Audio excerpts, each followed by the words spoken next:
Subscribe చేసేటప్పుడు పక్కనే ఉన్న గంట సింబల్ ను నొక్కి యాక్టివేట్ చేసుకోండి. ఆల్రెడీ సబ్స్క్రైబ్ చేసిన వాళ్ళు కూడా దయచేసి బెల్ బటన్ ను యాక్టివేట్ చేసుకోండి.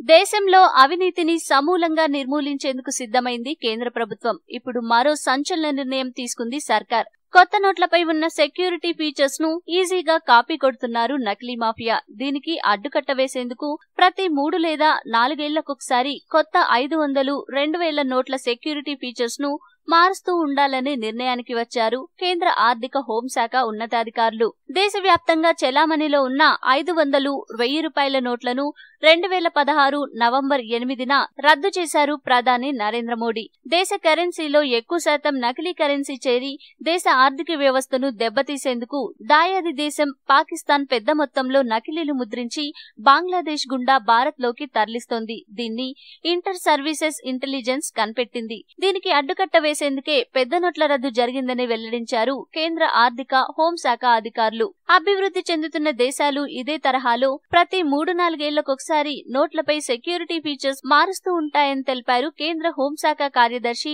రాజీవ్ మహర్షి. భారత్ లోనూ ఈ విధానాన్ని పాటించేలా చర్యలు తీసుకోవాలని అధికారులు భావిస్తున్నారని తెలిపారు. పెద్ద నోట్ల రద్దు అనంతరం కొత్త 2000 నోట్ల సెక్యూరిటీ ఫీచర్స్ తో పట్టుబడ్డ నకిలీ కరెన్సీ పాకిస్తాన్ లో ముద్రించినట్లు విచారణలో వెల్లడైంది. దీనికి అడ్డుకట్ట వేయాలంటే నోట్లపై భద్రతా ప్రమాణాలు మార్చడమే మంచిదన్న ఏకాభిప్రాయానికి వచ్చారు అధికారులు. ఈ వీడియో మీకు నచ్చితే లైక్ చేయండి, అందరికీ షేర్ చేయండి, కానీ సబ్స్క్రైబ్ చేయడం మాత్రం మర్చిపోకండి.